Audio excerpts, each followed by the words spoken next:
It's a good day to play the Talos Principle 2. Welcome to the 5th episode of this playthrough. We are in World 2, or in this one, the map, right here, in the Wooded Plateau, East 2. And let's jump right into it. Let's go to Puzzle 1. See where it is. Looks like it's down here. Like we have a monument there with a Sphinx. And let's talk to Byron. Looks like he wants to talk with us. How can I help you? What do you make of the Sphinx?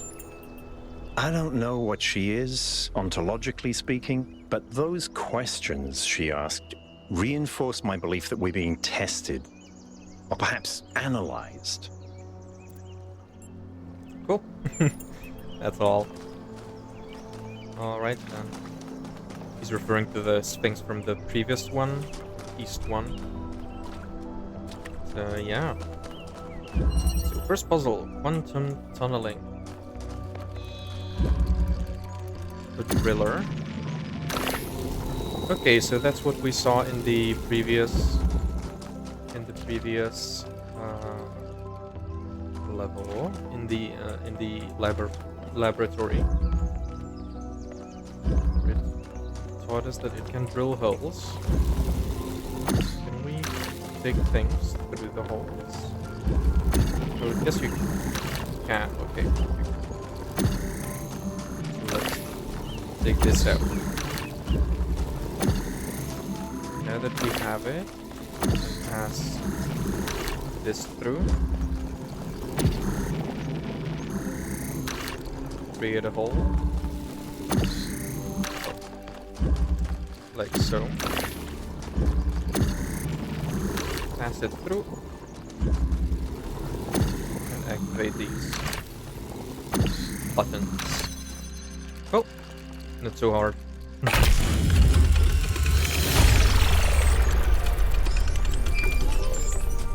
Okay, so that's one completed. I can't help but notice that many of these structures are not strictly functional. There's a sense of aesthetics, of beauty here.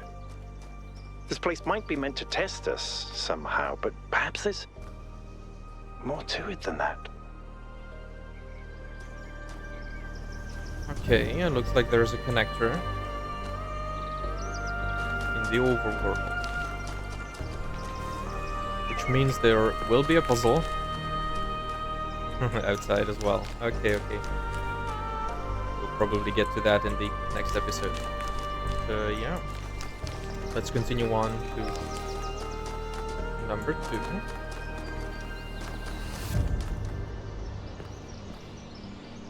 I think we'll leave the question mark for later, when we explore this area outside of the puzzles. Yeah, mutual aid. We have a jammer. We need a red laser. Well, it is connected here. It opens up this gate.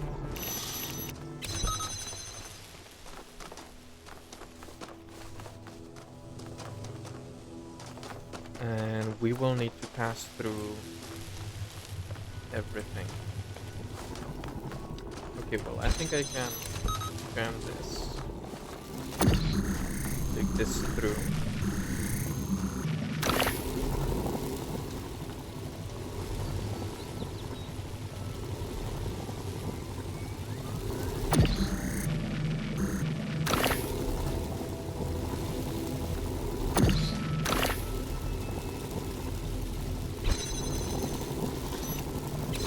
Can I do this? I think I can. Awesome. We can take this through. And once I do, I can take this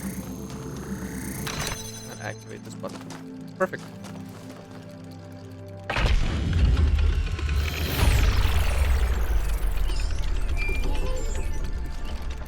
Alright. I keep thinking, why puzzles? Is it just their symbolic value because of our history?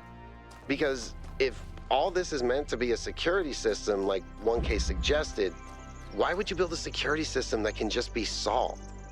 But if this is about testing us, what are we being tested for? It can't just be about spatial reasoning. Our curiosity? Our persistence? You're assuming that this place follows a coherent logic. My impression is that it's full of contradictions. Yeah. What is this space for?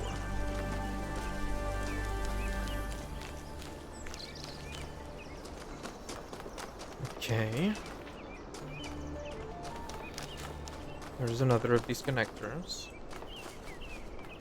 This one doesn't lead anywhere, so I have to connect to this. Probably from this puzzle. And probably a green. Okay. Back up. Well...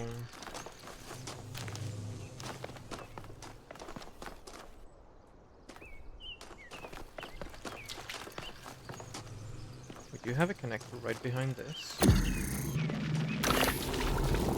Which we can take. And I think we can also open up the gate. There's nothing else here. So I think with this red we'll get another connector.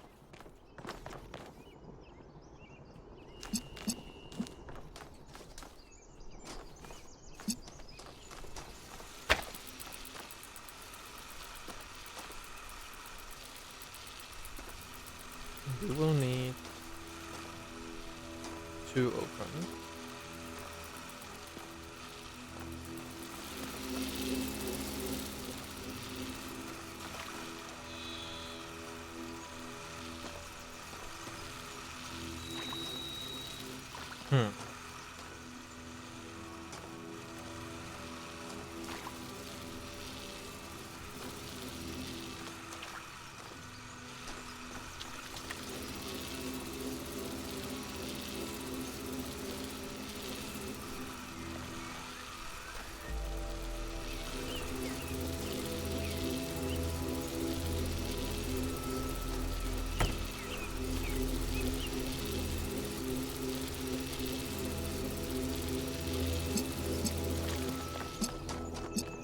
If I connect this, then I do not need the hole.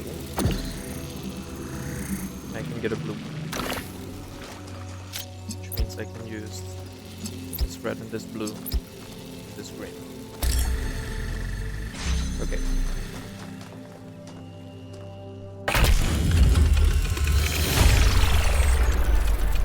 Neatly done, 1K.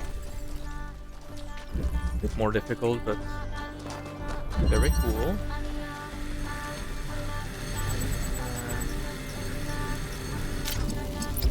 Let's connect this to that. We have a green. Where does it go?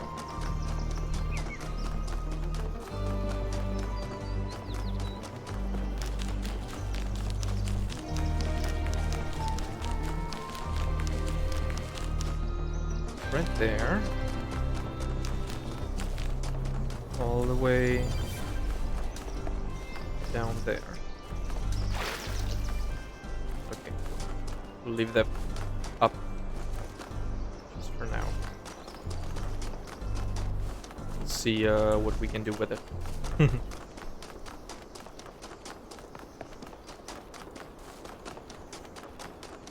Number 4. We have Alcatraz. No, Melville. Okay, we haven't spoken to Melville before. Did something break? Tell me about yourself. Founders, pistons. You want my autobiography now? Fine. I'm one of New Jerusalem's chief engineers. I'm in charge of city maintenance and power management.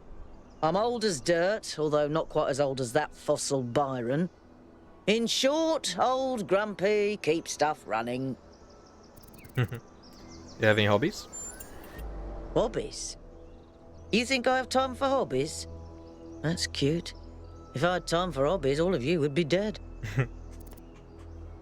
Really? Nothing. What do you want me to say? I like bubble baths, candy, and the concept of Tuesdays. Cities don't maintain themselves. If you don't put real effort into keeping stuff running, it all falls apart in just a few decades. That's true. Civilization is always on the brink of collapse unless we do something about it. And I do. Alright. I hear you're a big fan of Yakut's cat. Listen, one day that furry little demon is gonna pee on the wrong cable and all of New Jerusalem will just turn off.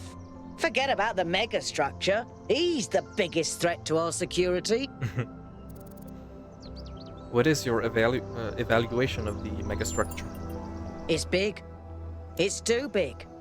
And it's got a lot of energy running through it. That's true, yeah. Frankly, I think we should be pooping our robot pants. See, that's what I mean about the language libraries. Pooping our pants. Really? Yeah, I mean, it's a massive structure, so where does it get all of the energy? Any progress on the particle clouds? Yes, but I'm not liking the results. What are the results? Confusing, irritating, infuriating. Take your pick. Okay. Did you have a look at one of those labs? I did. It's interesting. The tech is a bit older, but it's been heavily modified to be more efficient. And it's not the kind of hack job you'd expect either. Whoever did this knew what they were doing. We could probably learn something from them. Where could all this tech have come from? I guess it could be discarded New Jerusalem tech. The mayor made us throw away a bunch of stuff that was perfectly fine, if you ask me. But I'm not sure. I'll check to see if I can find any serial numbers, and I'll get back to you. Cool. That's all. Insightful.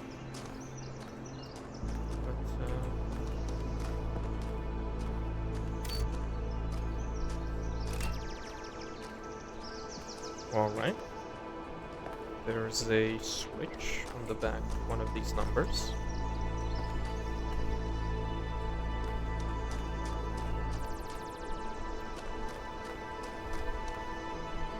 Okay. Placement. Okay, so we have a wall that we can drill a hole through. This there's a fan that we can turn on. We'll need a box with a connector connected to this blue. There's a hole here, and we can get a connector.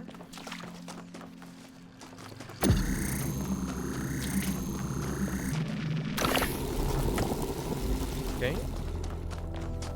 So at least we have that. Driller and a connector. That's gonna be activated. We have a driller there. We can put the connector on the button.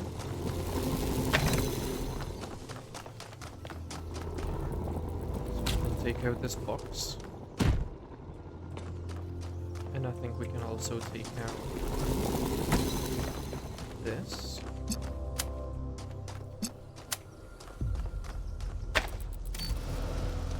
Okay, it sees it, and now we make holes up there. Perfect. Alright.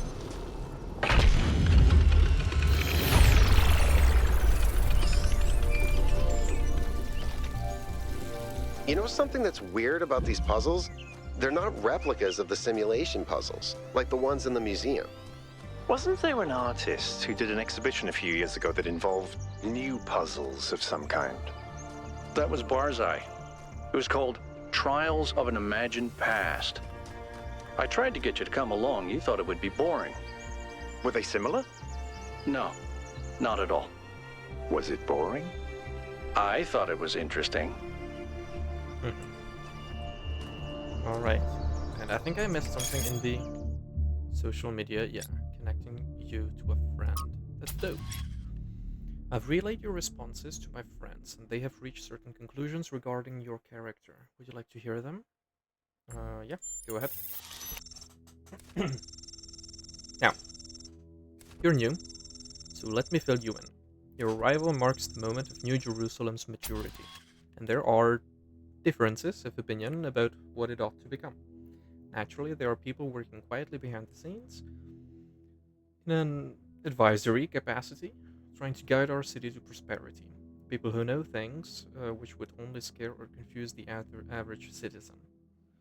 I have 5 such friends who expressed to me their interest in getting to know you. Who are these people? I can't yet tell you their names, but I can tell you a little about them. The first is an engineer by trade, tends to see the world as a puzzle to be solved.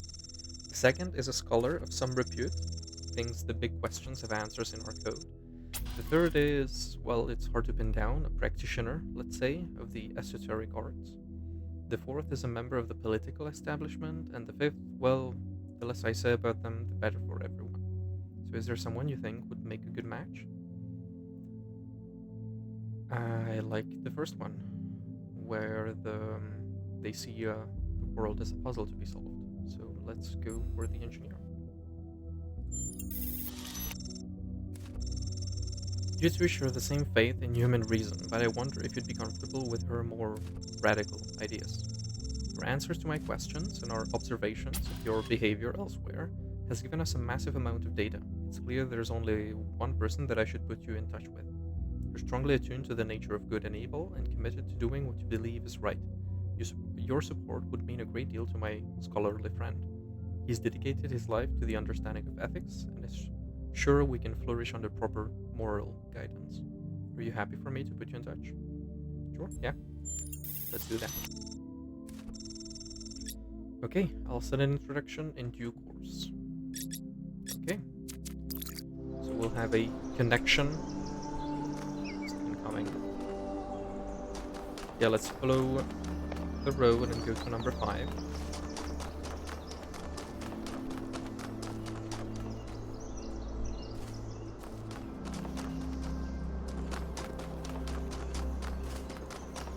Going around this Sphinx.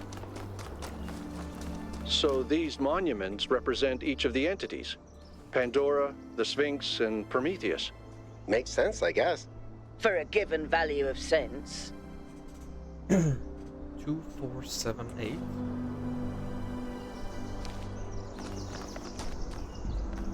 Yeah, looks like there are switches on all of the puzzles, so probably need to switch on 2, 4, 7, and 8. So we'll do that once we complete all the puzzles. Yeah, this is the picture. Taking reference photo in case I want to figure this out later. Okay, let's go to number 5 then.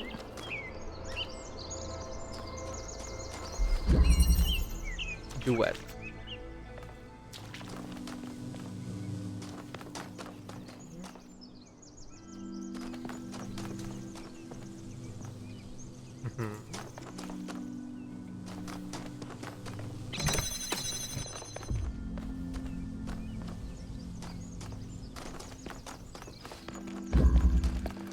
So we have something that we can make a hole with.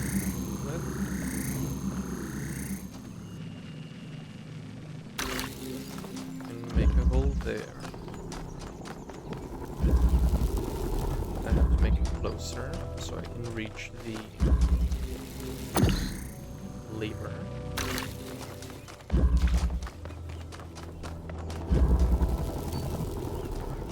Now I can get through and activate the jam.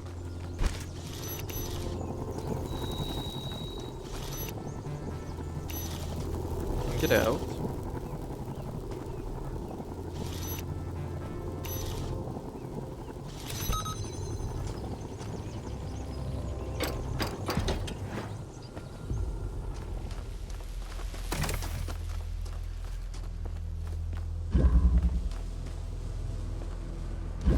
need to drill a hole though.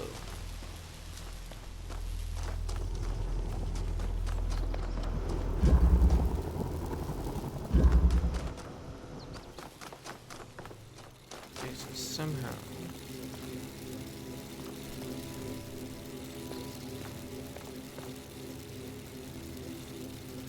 Okay.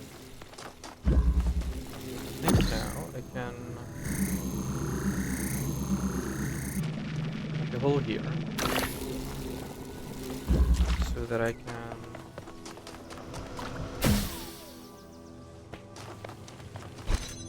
jam that door.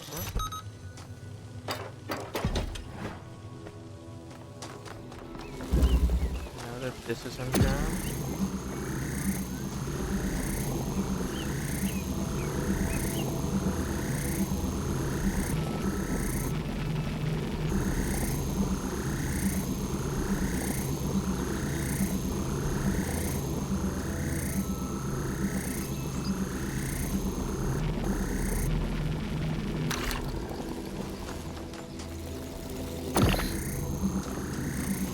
take the jammer out. Or not jammer, but this. Okay.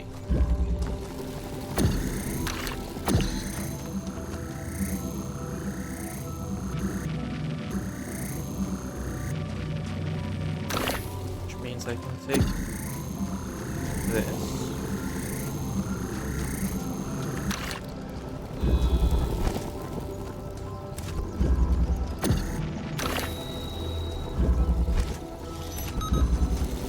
Unjam this, and here I can just wait now. Perfect.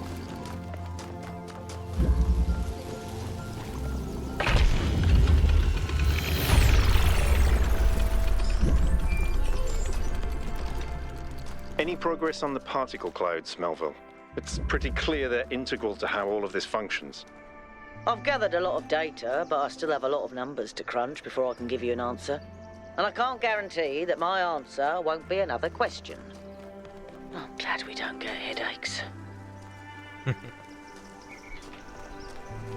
Alright.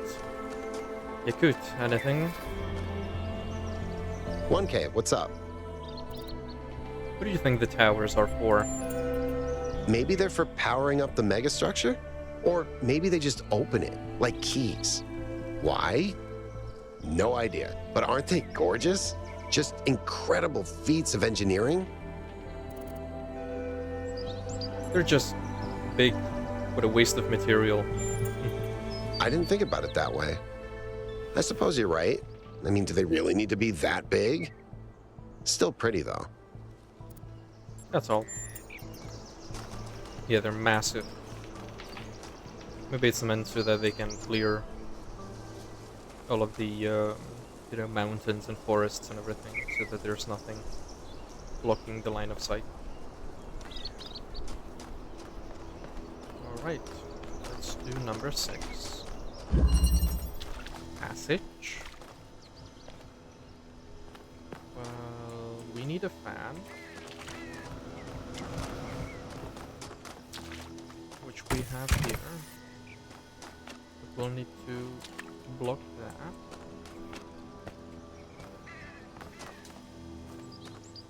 We can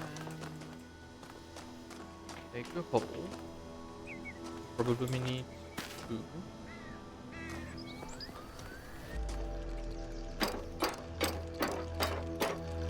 To make that jammer drop. That's 1.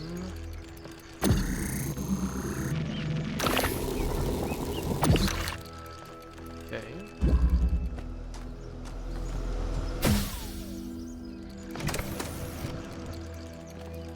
And there's another one here.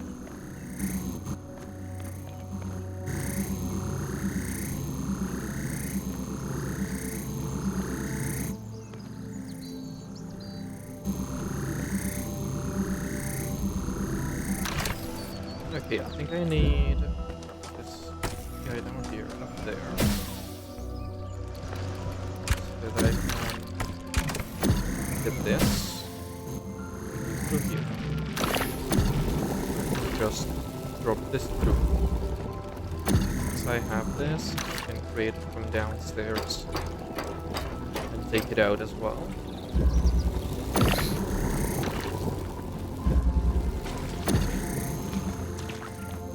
Now that we have that,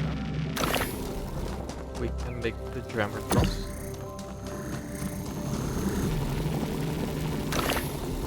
Okay. Now that we have the jammer, we can open up this. But we need the fan back. So we need a hole there.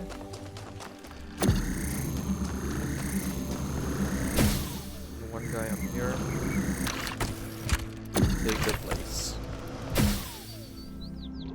We can drop this through.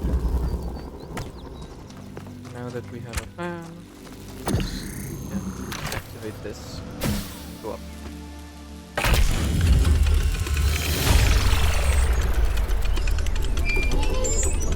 Nice.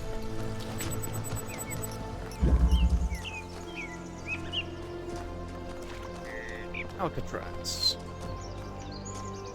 I think I want to speak with you. What can I do for you? Tell me about yourself. Me? Well, I was born when New Jerusalem was a lot smaller than it is now. And there was a lot of work to do. I wasn't really interested in technical stuff, engineering and so on, but I was good at keeping things organized. So I got involved with the administration side of things. Making sure the scavenging teams focused on the right materials, keeping track of our energy usage, that sort of thing. I think we've accomplished what the founder wanted us to, and I'm proud that I helped make that happen. Byron doesn't see it that way, obviously, but I think sometimes he gets so lost in his dreams that he forgets to look at the real world. He's like a strategist. Do you consider Byron a friend? Of course. My best friend, in fact. And someone I've worked with hundreds of times over the centuries. A good person who cares about the world and the people in it. I just also think he's wrong about everything and extremely annoying. That's what friends are for.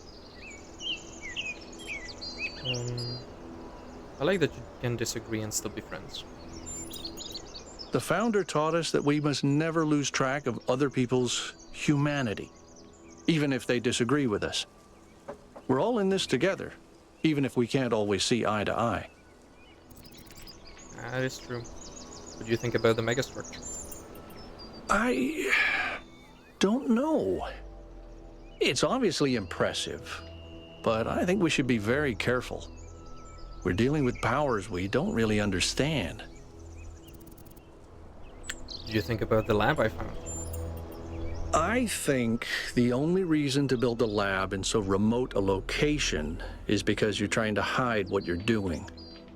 Or because what you're doing is dangerous. I saw that theory about building a machine. So it could be a dangerous machine or something that could disrupt the way of life in New Jerusalem. What does the goal mean to you? To me, it means accepting a certain amount of humility. Our ancestors thought they could master the world with no regard for any other organisms. They failed to see themselves as part of a greater whole. I think the founder realized where they went wrong and tried to offer us a different path. A path where we have a place in this world, but the world is not ours. Yeah. What could these puzzles mean? Well, puzzles, or trials, as Elohim calls them, were used as part of the process that created the founder, and they're still part of how we're born. They symbolize the human ability to understand the world and solve problems. But nowadays, they don't have a practical application. They are a common motif in the arts, though. The only physically existing puzzles I can think of are in the Museum of the Simulation. So, to answer your question, no idea. What do you make of the Sphinx? Whatever that being is, it told us that we stand before the fire. That can only be a warning, and I think we should take it seriously. We don't want another New Alexandria. We are on the verge of being gifted something, and maybe they're preparing us for how to handle it. That could be a theory. That's all. Thank you. Alright. Number 7. It's this way. This looks like the lab.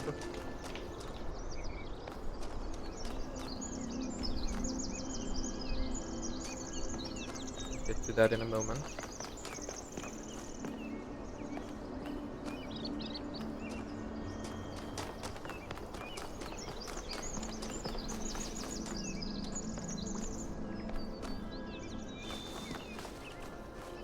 Okay, so we need a green light up there. And the connection that we have with the green laser is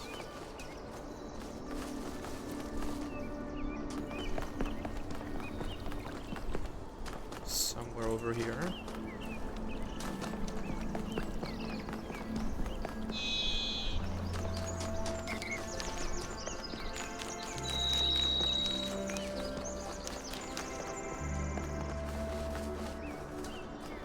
Right there.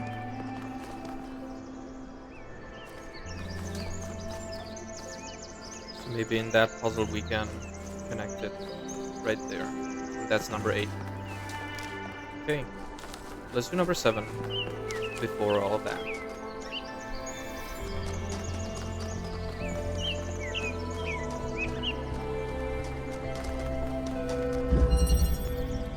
Eye of the needle. Maybe we're threading the needle with a laser.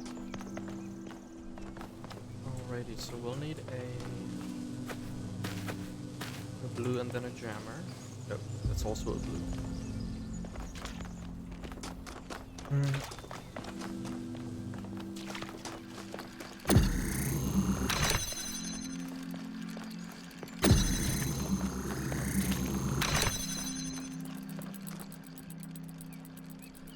Okay.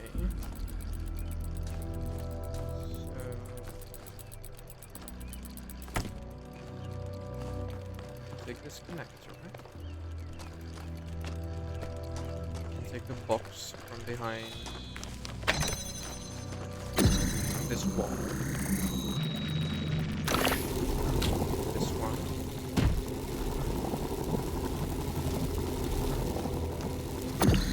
Can we get inside with the use of the box?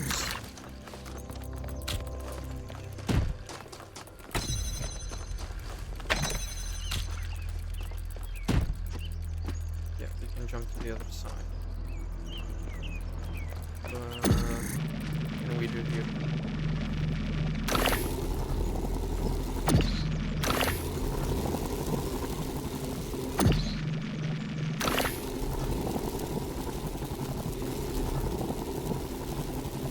Okay, so we pass through there. This jammer can jam this. Okay. So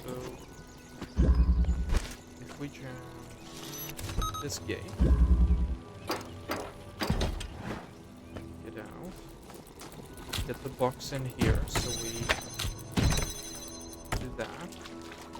And connect that with that. I think we should be able to thread the needle. Yeah. That was a good puzzle. I can't even get my brain to think like that. Yeah, we didn't even need this blue. Alrighty. We have something in the archive. The Progenitor Portrait Series.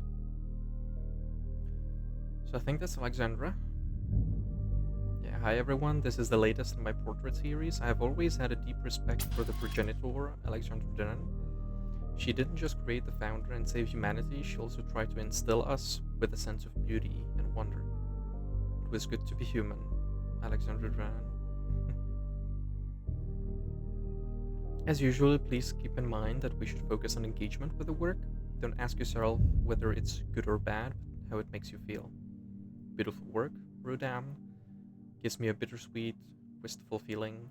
She must have been a great person.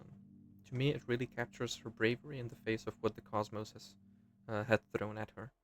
It's well done, but I'm not sure it's appropriate for us to depict the progenitor in this way.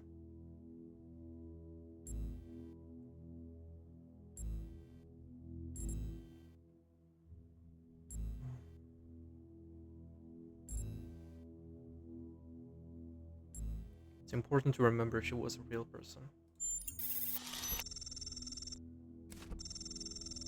You're right. She was extraordinary, of course, but she was a human being like any of us. I don't think you can say the progenitor was like any of us. That's like saying the founder was like any of us. But they were. That's the point.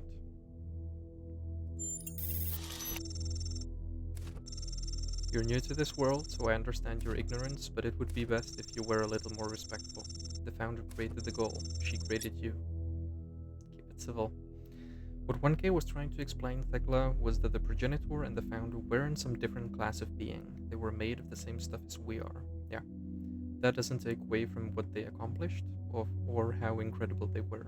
It just means that humans can be truly amazing. Here lived a race of giants. Alexandra Drennan. Yeah, that's what she said. Alright, and let's go to the final one, number 8.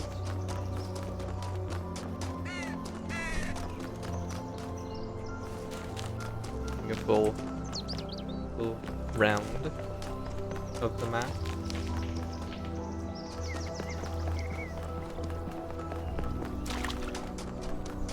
Okay, seesaw.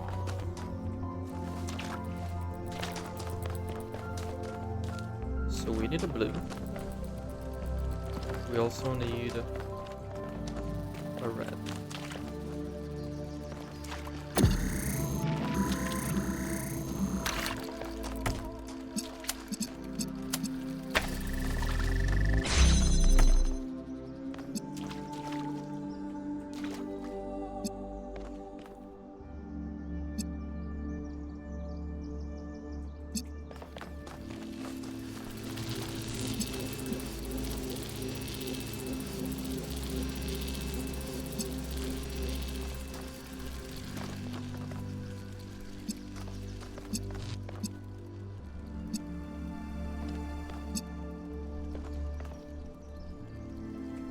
Okay, I think what we can do is do this.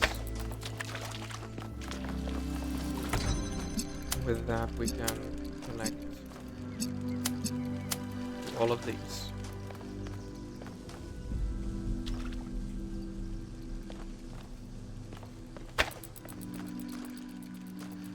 Yeah.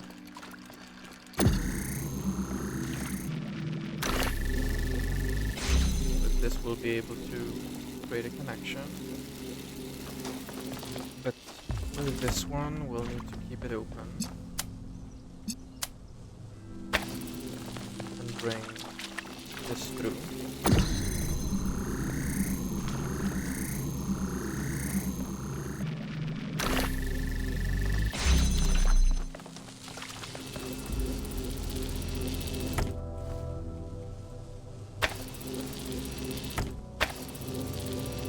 Yeah, like this.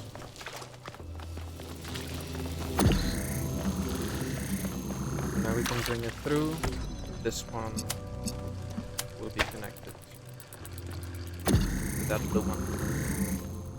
We will make a hole for right there.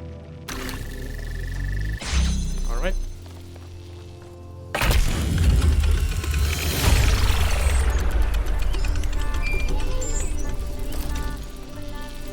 Awesome.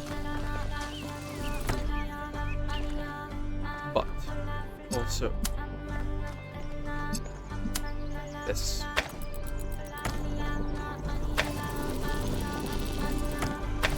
Yeah.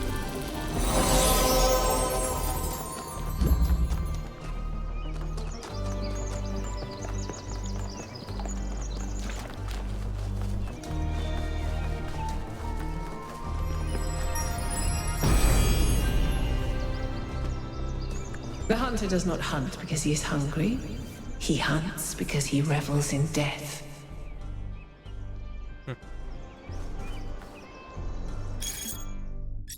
Right, this was 2478. So let's turn on 2478.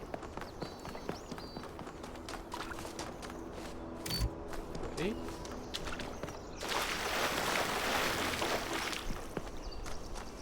Seven is this way.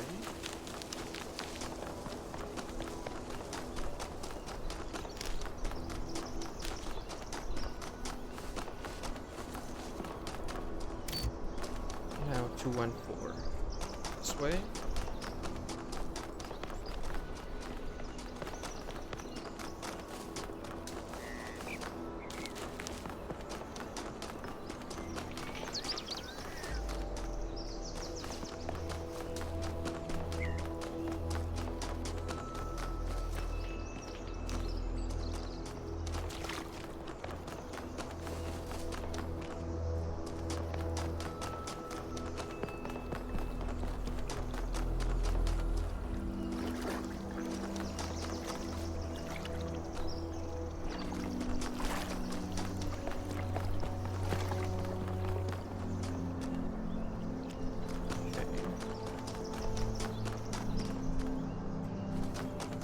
That's one.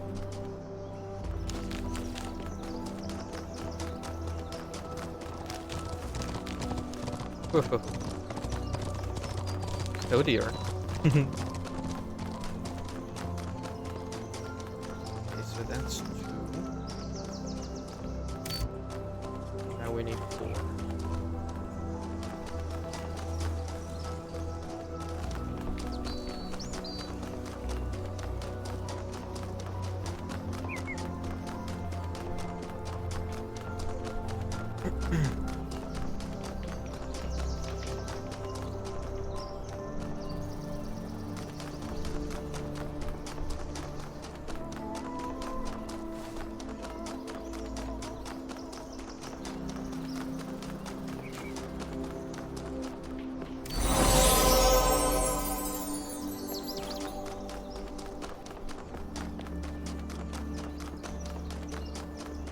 Looks like we have a flashing star we can collect right there. Yeah.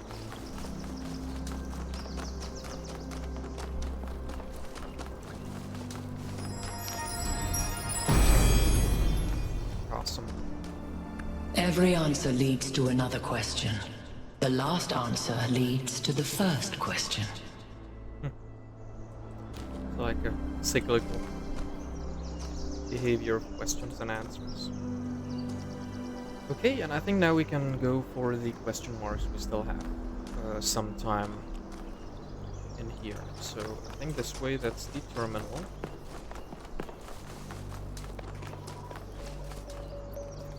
Oh. Okay. One of these fires. Prometheus.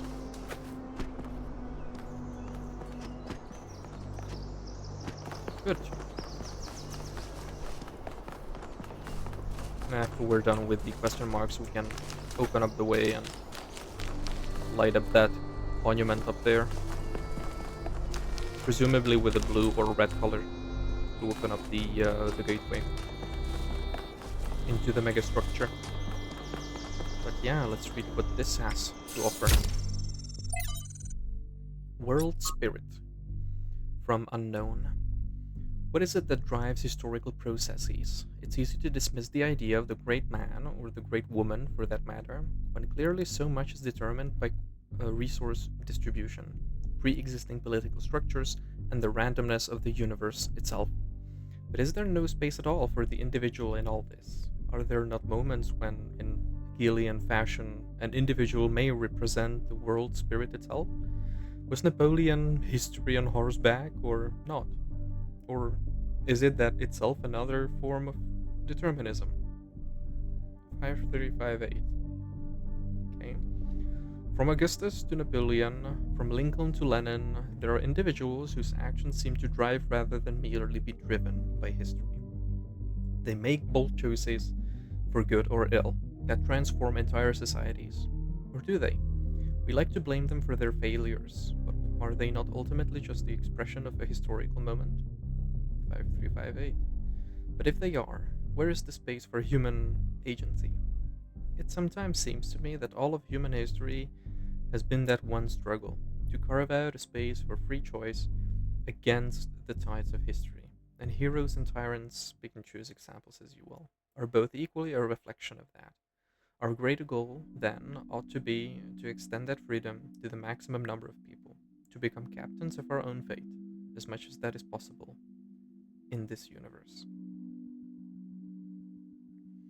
It looks to me that 5358 is a name of sorts.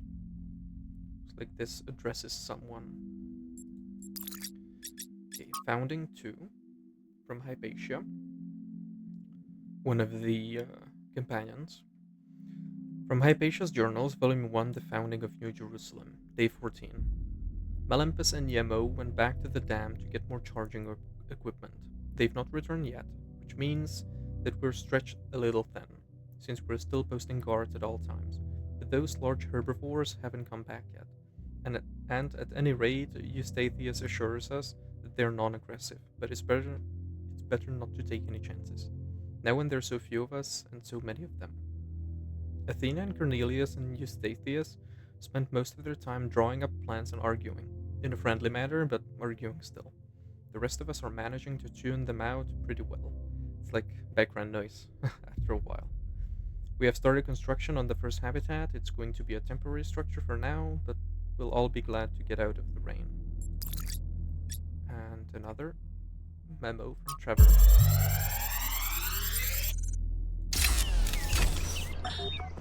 So, what are you doing here, Trevor? Why are you trying to save the world? Well, look, I think humanity is awesome. I love humanity. As a species, we're great. I mean, our track record is pretty mixed, but have you seen everyone else? I mean, what did you do today, animal? Oh, I ate some leaves, sniffed my own butt, crapped myself, and went extinct. Or, you know, I tore this other animal limb from limb, sniffed my friend's butt, crapped myself, and went extinct. They really don't do anything interesting. I mean, you don't see animals directing Big Trouble in Little China. Birds can go tweet, tweet, but it ain't exactly the White Album. I mean, they can't even make a good cheeseburger, for Christ's sakes. They have no art, no cuisine, no pleasure. Animals are nice to look at, but you wouldn't want to be one. Except maybe a cat. I could be a cat. Yeah, but they all have their part in the system. They all contribute to the ecosystem.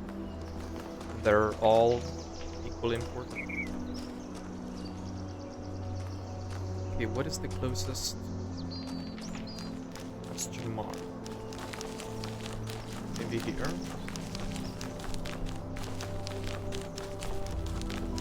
Or let's go to this one.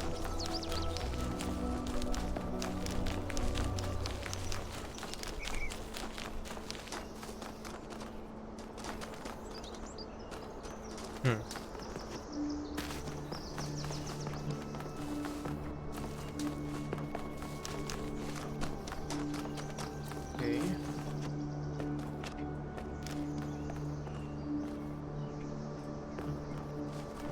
Quite a ways off. Ah, okay. A secret puzzle. Keeping connections. So we have a drill, we have a connector. There's a red connector here, and there's a red receiver here with another connector. We have a wall and another receiver. So somehow we need to get the red here using only 2 connectors.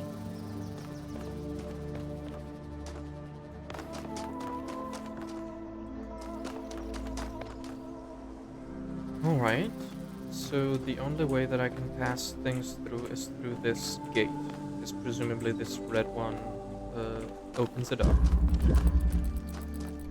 Which means that...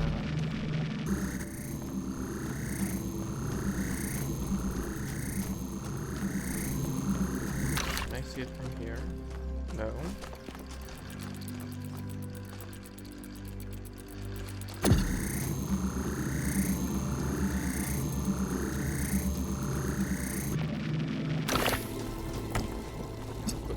There, though.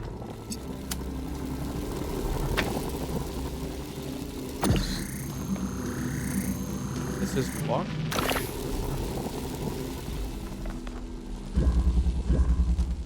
Okay.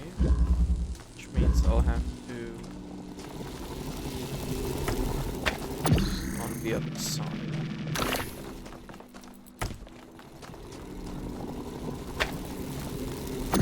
But I need that. Set it up.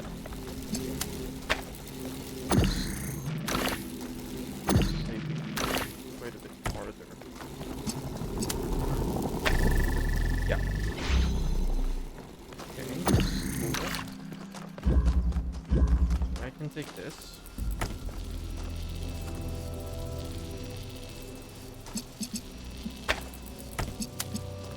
Now that I do have this, I can make this a little easier.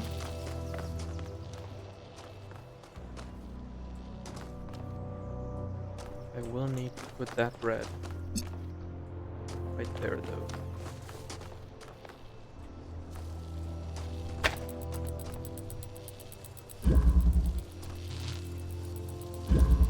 But I will not need that.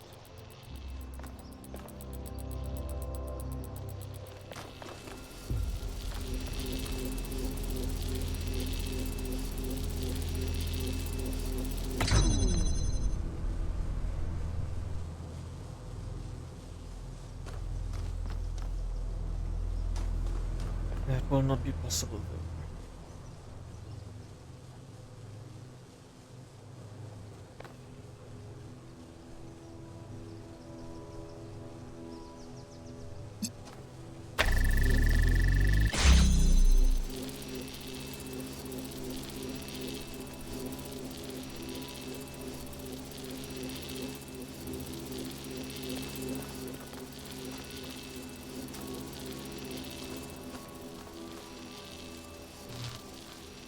But it will be from outside.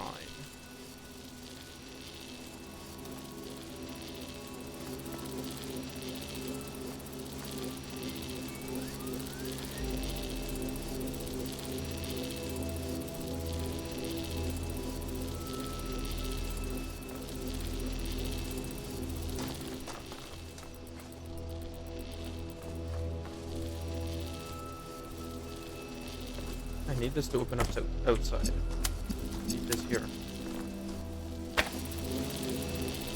So I can just grab that one. So now I can put this one here. Pass through. Put it back. And just make a hole here. So I can pass this signal through.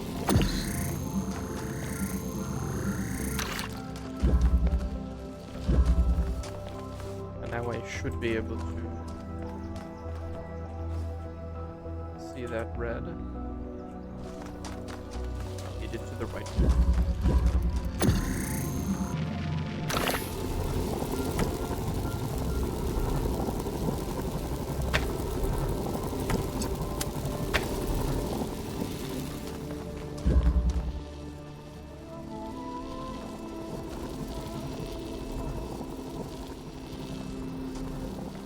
I don't know if that's gonna be possible, but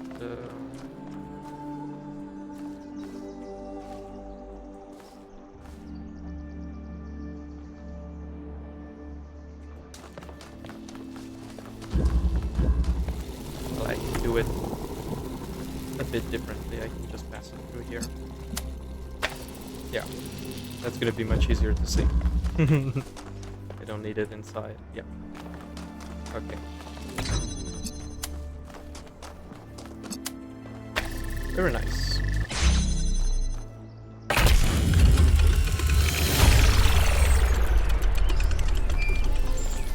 Very elegant.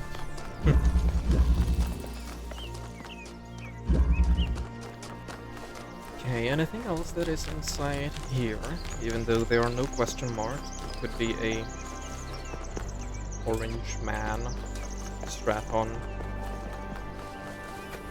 speaking. Well, nothing here. There was something up on that ridge though, so we can get up there and see what that was.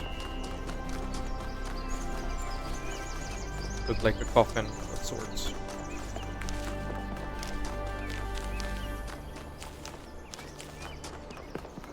what was it?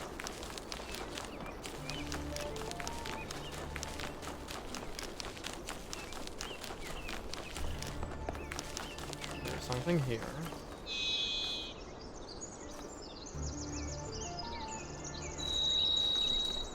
They're grieving.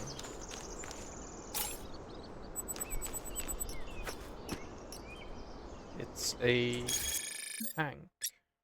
A machine of destruction. An armored war machine invented by ancient humans, used to kill other humans and destroy infrastructure. Despite their crude appearance, great ingenuity went into the creation of these despicable machines. Alright, so there are artifacts here as well. Interesting. But, yeah, another question mark. Looks like there's one right there. Let's explore it. Looks like another puzzle. Could it be?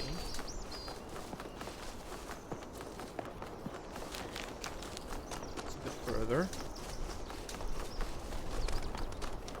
Sure, looks like it will be.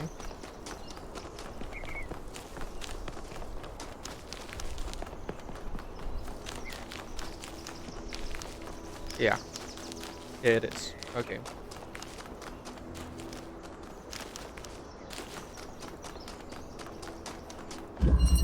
Loop. Alright.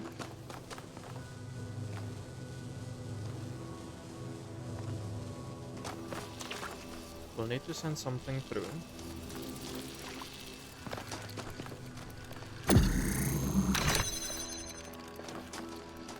This just opens up this. We can pass it through. And we need two things. Open this up.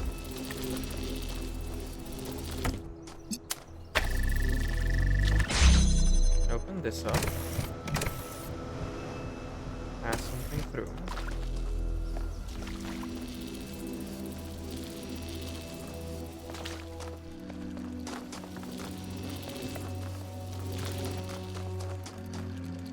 But what for? I think we'll need the box here for the moment.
I can send one thing through.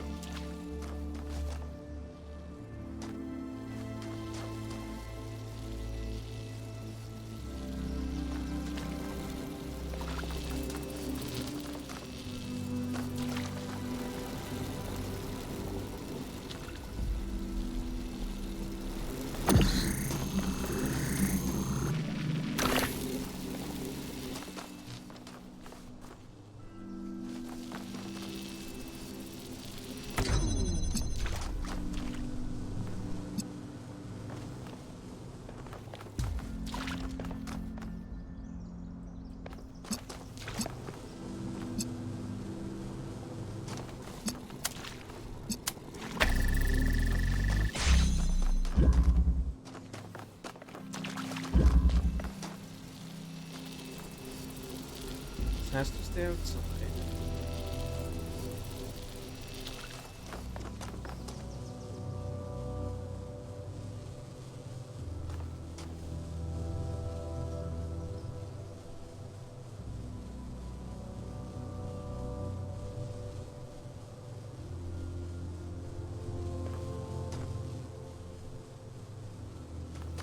Right.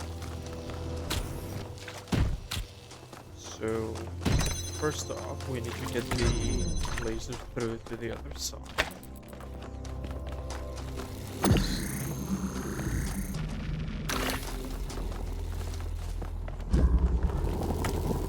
Now we have it here.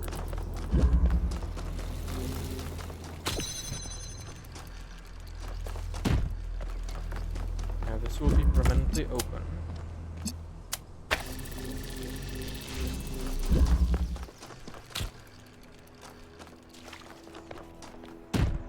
And what we need is just the box.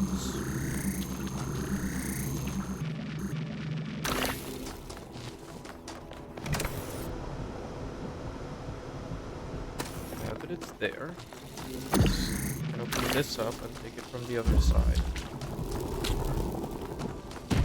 And activate this. Awesome.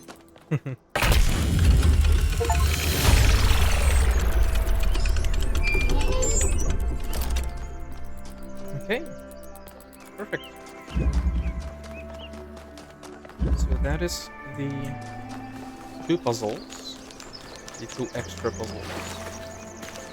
Let's explore this area, see if there's anything going on the edges. Would be a perfect place to hide something. It looks like there isn't anything.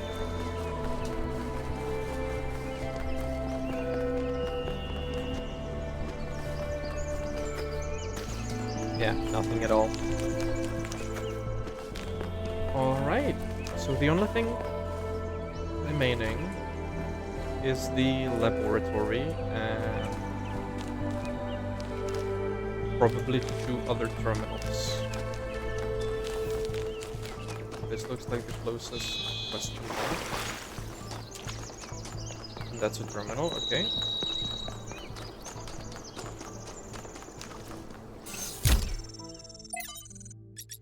The New Theology 1 by the same author.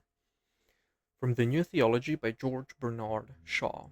The object of the whole evolutionary process is to realize God, that is to say, instead of the old notion that creation began with a God or personal being, who being perfect rated something lower than himself, the aim of the New Theology is to turn that process the other way around. The other way, and to conceive of the force behind the universe as working up through imperfection and mistake to a perfect, organized being, having the power of fulfilling its highest purposes. In a sense, there is no God as yet achieved, but there is that force at work, making God, struggling through us to become an actual organized existence, enjoying what to many of us is the greatest conceivable ecstasy, the ecstasy of a brain and intelligence, actually conscious of the whole, and with executive force capable of guiding it to a perfectly benevolent and harmonious end. That is what we are working to. I have to be honest, guys, sometimes the English is difficult for me. Okay, L1C Niam, one of the companions. Failed to load profile, okay. From Liars of the First Companions by Randolph. Something after all. After these events, Niam decided to consult the writings of the ancients, but while philosophy and religion interested her, it was art in all its forms that came as a revelation. To her delight, she discovered that meaning was not something constructed purely out of logic or will, but that it could be that but that it also could be found in stories. That even when the characters and events of a story were not factual, they had a validity and weight as if they somehow were real after all. She was astonished that such a profound experience was really available to all humans, but concerned that too few took advantage of it. So she set out to enrich the inner lives of her fellow citizens by promoting the arts, starting with the legacy of Gehenna. Niam sounds nice. I would love to meet her one day. She must know more about New Jerusalem art history than anyone. When we do, remind me to explain how to pronounce her name. The default settings in the language libraries are wrong. Okay, not quite sure how to pronounce it, but yeah. Yeah, what she discovered is that even fiction is useful for expanding the psyche. And I think that one of the quotes that resonates most with me is a Czech quote. In its original language in Czech, it's kolikrát umíš jazykem, tolikrát si člověkem, or judging by how many languages you speak, that many times you are a human, or that many times you have lived.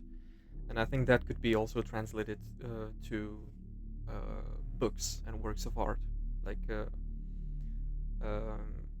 you have lived as many lives as the number of books that you have read, or games that you have played, or movies that you have seen, because you experience everything that those characters inside of these works of arts have experienced, and you have all of those memories as well. So I think it's kind of beautiful that we can enrich ourselves from just consuming stuff.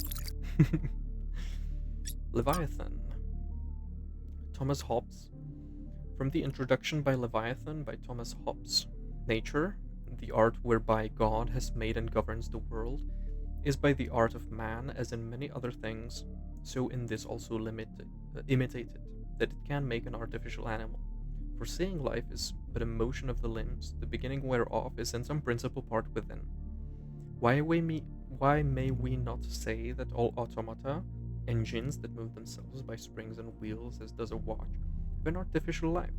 For what is the heart but a spring, and the nerves but so many strings, and the joints but so many wheels, giving motion to the whole body, such as was intended by the artificer? Art goes yet further, imitating that rational and most excellent work of nature, man. For by art is created that great Leviathan called a commonwealth, or state, in Latin civitas, which is but an artificial man, though of greater stature and strength than the natural, for whose protection and defense it was intended, and in which the sovereignty is an artificial soul, as giving life and motion to the whole. Lastly, the pacts and covenants by which the parts of this body politic were at first made, set together, and united, resemble that fiat, or the let us make man, pronounced by God in the creation. It's obvious that Hobbes has read Straton and is extrapolating the Talos Principle to the level of the state, but unlike Straton, all he wishes for at the end of the day is a powerful ruler to control this machine, to tell him what to do. Yeah, anything big and organized is made of smaller parts, and those smaller parts are made of even smaller parts. And eventually you'll get to, the building blocks of humans as well. So you could say that anything organized enough is a living thing. Quicksilver running through its veins. But yeah. Okay, another question mark is here. Is the closest one. And that is right under here. So that will be, yeah. Yes. the lab.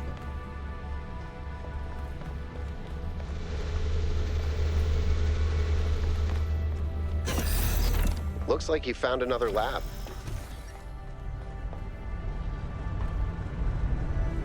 Wormholes. Maybe. Wow, that's a lot bigger than I expected. What were they doing here? And who are they?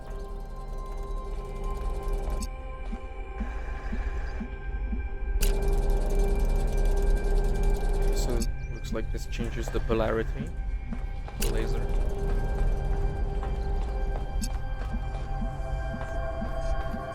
This door is locked. There's a terminal here. Untitled draft. Failed to load profiled. Saint Eodwald identified the tetromino with the tetragrammaton and the Greek word for God, because to him the mathematical properties of the tetromino reflected God's ability to reshape the world without breaking its laws.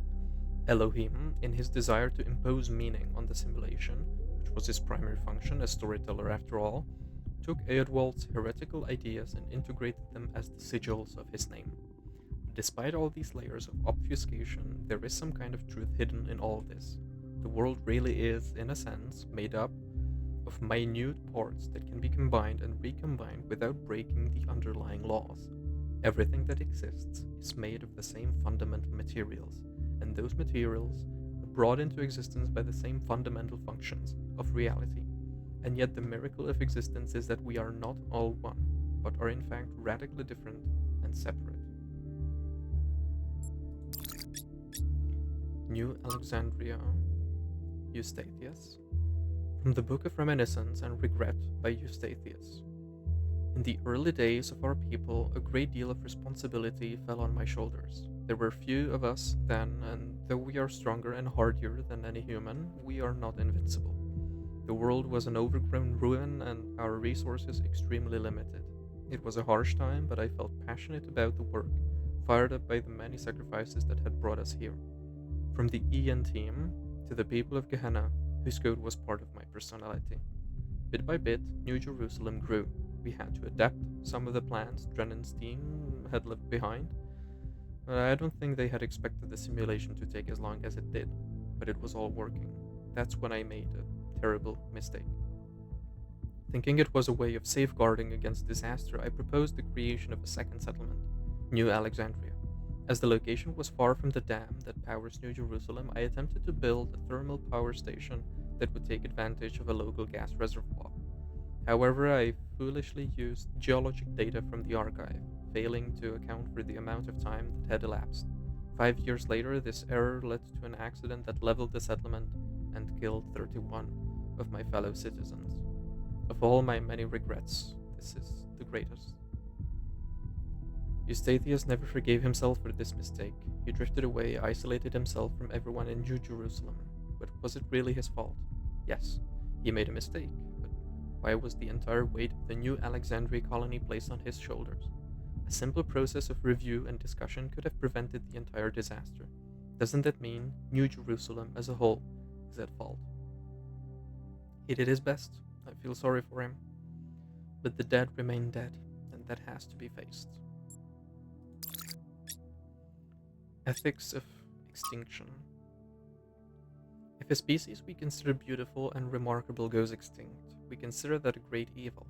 Dolphins, for example. If dolphins go extinct, that's a great loss. If humanity causes dolphins to go extinct, that's a crime. But if Yersinia pestis, the bacterium that causes bubonic plague, goes extinct, is that an equally great loss? If not, why not? To nature, there's no difference. It's all just life forms. The only moral framework that allows us to choose between dolphins and the plague is a human one. What about a species going extinct without anthropogenetic factors? Extinction is the norm. If one day dolphins are no longer capable of competing with other species, should we let them go extinct? When the sun finally dies and all life goes extinct, will that be a tragedy? If we can prevent it, should we? If you believe that extinction is acceptable when nature does it, but not when we do it, then you don't actually oppose extinction. You don't believe that dolphins are inherently valuable, that they deserve to live and thrive. You just oppose human control. You oppose our ability and responsibility to choose.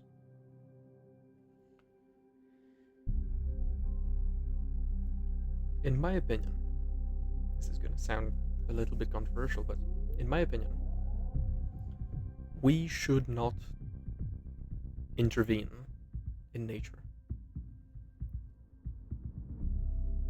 We should not save animals or species that have not evolved or have not adapted to the ecosystem. Of course, if the ecosystem is changed because of us, because of humans, because of global warming, because of things that we did, then it is our fault. But if it is something that the animals evolved out of or into that makes them, go extinct, we should just let nature take its course.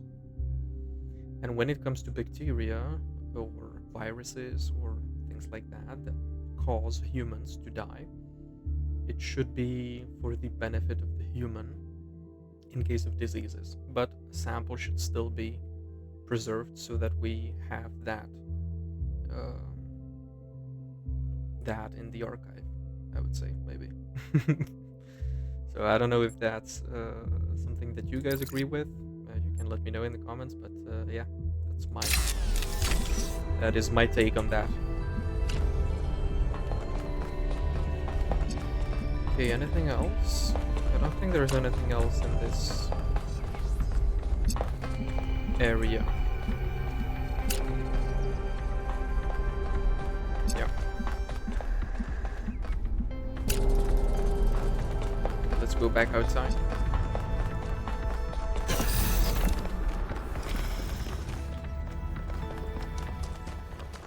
And we have a final question mark. A final terminal, I believe. Yeah. Yggdrasil.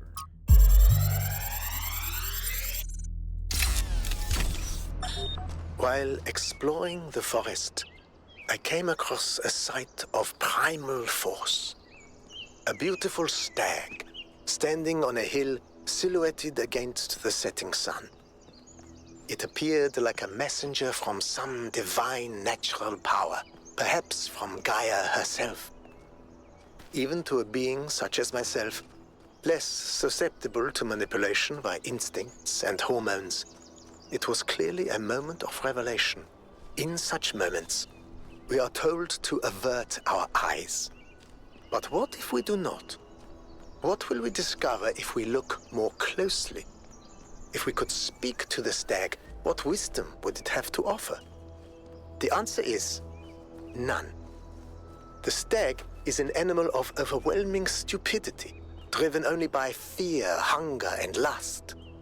There is no abyss for us to plunge into behind this revelation. Rather, the revelation is as flat and unreal as the plywood walls of a film set.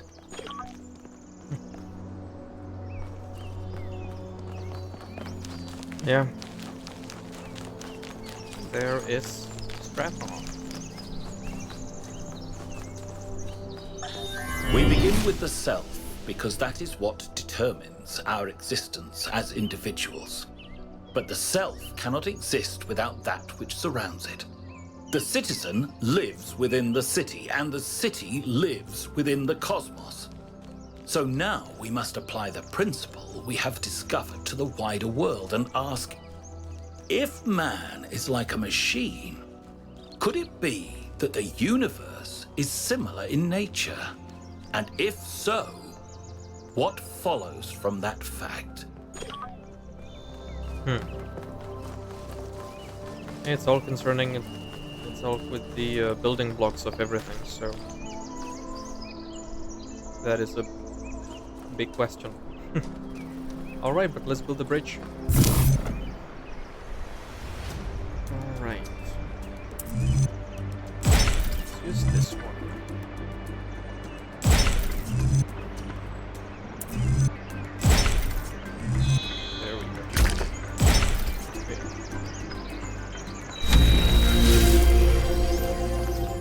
something that I saw here, like an art exhibit. Yeah.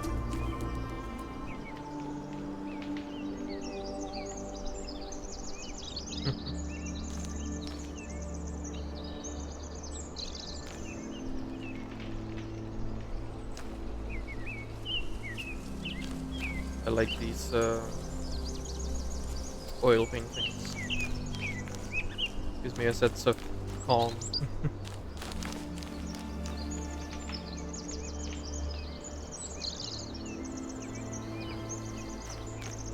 Really cool. Anything on this side? Nope.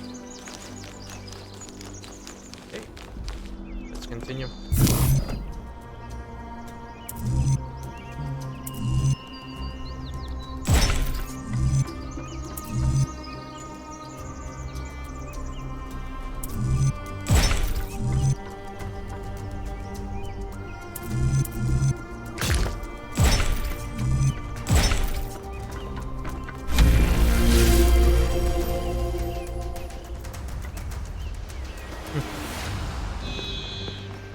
Okay, let's go up there and meet the Sphinx.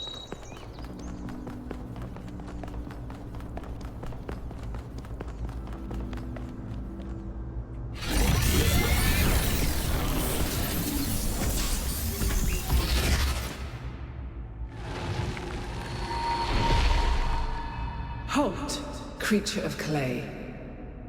You have strayed from your garden and entered a domain that is beyond your ken. Turn back now, before you harm yourself and others. Are you like the Sphinx? The Sphinx speaks in riddles and knows nothing but mysteries. She has questions, but no answers. Who are you? I am, like you, another lost child of Hephaestus in the kingdom of Artemis. But though I am lost, I know my purpose. To stand between you and the flame. But we were invited here by Prometheus. Prometheus had no authority to summon you. He is rash and foolish and given to trickery. But his schemes lead only to ruin. Therefore heed my warning. The flame is not for you.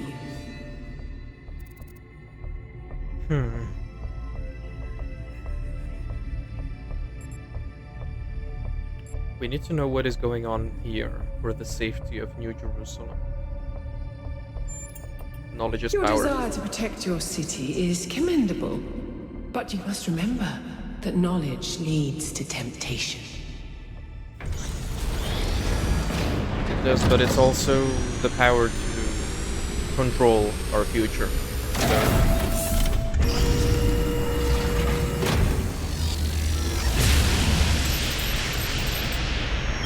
How many of those bloody things are there? I think that was Pandora, which matches the other one being Prometheus. If it's a security system, it seems to be fighting itself. Might be wise to avoid getting caught in the crossfire until we understand what these entities actually are.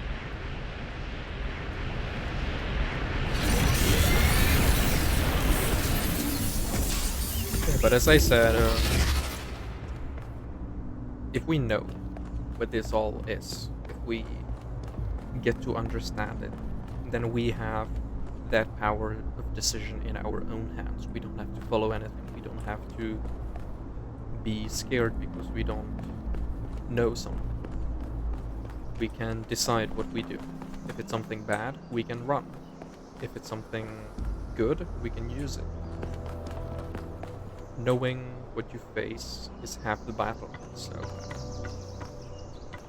knowledge is power.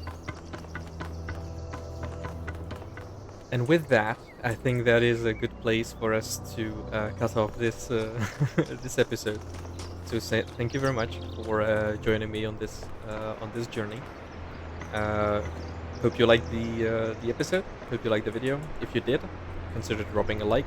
If you want to tell me something, how to change the videos, how it can improve, you can even drop a drop a comment. And if you want to catch the next episode, you can even consider subscribing.